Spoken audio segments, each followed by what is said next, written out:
ஒரு ஊர்ல ஒரு அப்பா அம்மா இருந்தாங்களாம். அவங்களுக்கு ஒரு பையன் இருந்தானா. அவன் பெயர் கார்த்தி. அவன் வளர்ந்து பெரியவன் ஆகிவிட்டானாம். படிப்பையெல்லாம் முடித்த பிறகு ஒரு கம்பெனியில் வேலைக்கு சேர்ந்தானாம். அவன் மாத சம்பளம் அவன் குடும்பத்திற்கு பத்தவில்லையாம். அமெரிக்காவில் இருந்த அவனது நண்பனிடம் தன் நிலையை எடுத்து சொன்னானாம். அவனது நண்பன், நீ அமெரிக்காவிற்கு கிளம்பி வா என கூறினானாம். அப்பா அம்மாவிடம் சொல்லிக்கொண்டு அமெரிக்கா புறப்பட்டானாம் கார்த்தி. அமெரிக்கா சென்றதும் அங்கே ஒரு பெரிய ஷாப்பிங் மாலில் வேலை வாங்கி கொடுத்தானாம் கார்த்தியின் நண்பன். அந்த மாலில் A to Z அனைத்து பொருட்களும் கிடைக்குமாம். அங்கே வேலை பார்ப்பவர்கள் ஒரே நாளில் நிறைய கஸ்டமர்களை அட்டெண்ட் பண்ணணும். அதே போல் நிறைய பொருட்களை விற்கணும். அவர்கள் விற்ற பொருட்களின் பில் அமௌண்ட்டும் அதிகமாக இருக்க வேண்டும் என கண்டிஷன் இருந்ததாம். கார்த்தி வேலைக்கு சேர்ந்த முதல் நாள் ஒரு பெரிய பணக்காரர் தலைவலி மாத்திரை வாங்க அந்த ஷாப்பிங் மாலிற்கு வந்தாராம். அவரை கார்த்தி தான் அட்டெண்ட் பண்ணினானாம். அவர் கார்த்தியிடம், ஏப்பா ரொம்ப தலைவலிக்குது என கேட்க, கார்த்திக் தலைவலி மாத்திரையை எடுத்து கொடுத்தானாம். மாத்திரையை கொடுத்தவுடன், ஐயா உங்களுக்கு இந்த தலைவலி வெகு நாட்களாக உள்ளதா அல்லது இப்போதுதான் வந்ததா என்று கேட்டானாம். எப்போதெல்லாம் நான் அதிக டென்ஷனாக உள்ளேனோ அப்போதெல்லாம் தலைவலி வருகிறதப்பா என்றாராம் பணக்காரர். அதற்கு கார்த்தி, ஐயா அடிக்கடி தலைவலி வர்றது உடம்புக்கு கேடு. அதே போல் அடிக்கடி மாத்திரை எடுத்துக்கொள்வதும் உடம்புக்கு கேடு. அதனால் டென்ஷனை குறைக்க நீங்கள் லைட் மியூசிக் பாட்டு கேட்கலாமே. இங்கே லைட் மியூசிக் ரெக்கார்டிங் செட் உள்ளது. அதை வாங்கினால் உங்களுக்கு டென்ஷன் வரும் போதெல்லாம் அதை போட்டு கேட்கலாம் என்றானாம். உடனே அந்த பணக்காரர், அந்த ரெக்கார்டிங் செட்டை காட்டு என கேட்க அதை எடுத்து காட்டினானாம் கார்த்தி. உடனே பணக்காரர் அந்த செட்டிற்கு பில் போட சொன்னாராம். இப்போது கார்த்தி அந்த பணக்காரரை பார்த்து, நீங்கள் மெல்லிசை கேட்பது உங்கள் தலைவலிக்கு தற்காலிக தீர்வாக இருக்கும்.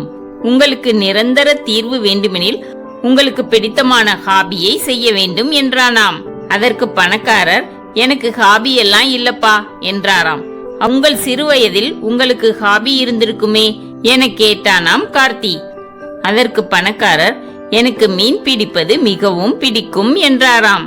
அப்போ எங்க கிட்ட இருக்கிற மீன் பிடிக்கும் தூண்டியை வாங்கி மீன் பிடியுங்கள் ஐயா என்றானாம் கார்த்தி. பணக்காரர், சரி தூண்டி ஒன்று கொடுப்பா என்றாராம்.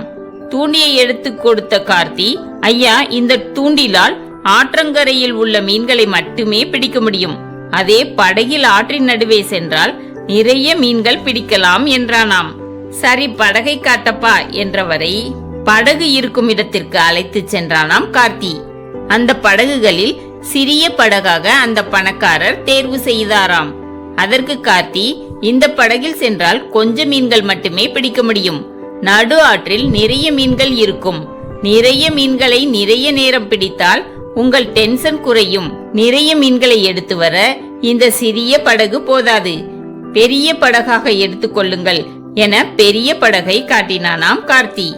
அந்த பணக்காரரும் பெரிய படகை வாங்கி கொண்டாராம். இப்போது கார்த்தி அந்த பணக்காரரிடம், ஐயா இந்த படகை வீட்டிற்கு எடுத்து செல்ல கார் கொண்டு வந்திருக்கிறீர்களா என கேட்க, பணக்காரர், என் கார் சிறிய கார் தானப்பா என்றாராம். அப்போ நீங்க இந்த பெரிய டெம்போ வேனை வாங்கி கொண்டால் நீங்கள் டென்ஷன் ஆகும் போதெல்லாம் லைட் மியூசிக் செட்டையும் இந்த படகையும் ஆற்றிற்கு எடுத்து சென்று வெகு நேரம் மீன் பிடித்து உங்கள் டென்ஷனை குறைத்து கொள்ளலாம் என்றானாம் கார்த்தி. உடனே அந்த டெம்போ வேனுக்கும் பில் போட்டு விட்டாராம் பணக்காரர். இப்போது கார்த்தி அந்த பணக்காரரிடம், ஐயா நீங்கள் முதலில் பில் போட்ட தூண்டிலால் சிறிதளவே மீன் பிடிக்க முடியும். இங்கே தரமான வலை உள்ளது. அதை வாங்கி கொண்டால் நிறைய மீன்களை பிடிக்கலாம். பிடித்த மீன்களை விற்பனையும் செய்யலாம் என மீன் பிடி வலையை காட்டினானாம். உடனே பணக்காரர் அந்த மீன் பிடிக்கும் வலைக்கும் பில் போட்டு வாங்கி கொண்டு சென்று விட்டாராம். அன்று மாலை அந்த ஷாப்பிங் மாலில் வேலை பார்த்த பணியாளர்களுக்கு மாலின் உரிமையாளருடன் மீட்டிங் இருந்ததாம். அப்போது மாலின் உரிமையாளர் ஒவ்வொரு பணியாளரிடமும் எத்தனை கஸ்டமர்களை அட்டெண்ட் பண்ணினீர்கள் என கேட்க அவர்கள் பதில் சொன்னார்களாம்.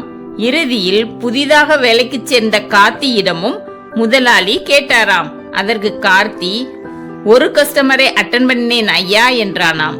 உடனே மாலின் உரிமையாளர், என்னப்பா இப்படி வேலை பார்த்தால் எனக்கு கட்டுப்படியாகாது, நிறைய கஸ்டமர்களை அட்டன் பண்ண கத்துக்கோ, இல்ல வேலையை விட்டு அனுப்ப வேண்டியிருக்கும் என எச்சரித்தாராம்.